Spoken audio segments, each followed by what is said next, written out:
I'm Heather Penatzer. I am a Ph.D. candidate at Princeton University in the politics department, where I'm also affiliated with the Princeton Institute for International and Regional Studies and John Ikenberry's Reimagining World Order research community.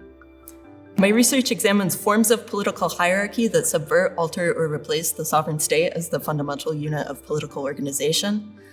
My dissertation is about internationalized territories, or cases in which multiple external actors cooperatively govern a territory in a manner that displaces the indigenous state.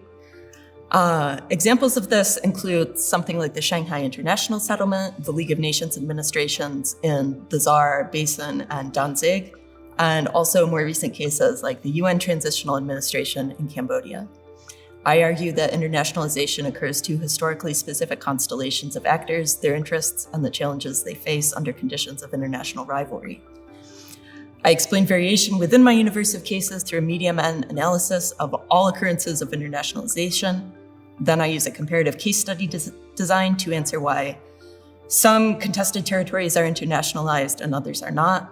And finally, I ask how these arrangements are implemented in practice, explaining the short-run and long-run consequences of internationalization. I have two ongoing projects concerning German foreign policy. One is a behavioral paper that looks at responses to the German Green Party's support for the 1999 NATO bombing of Yugoslavia.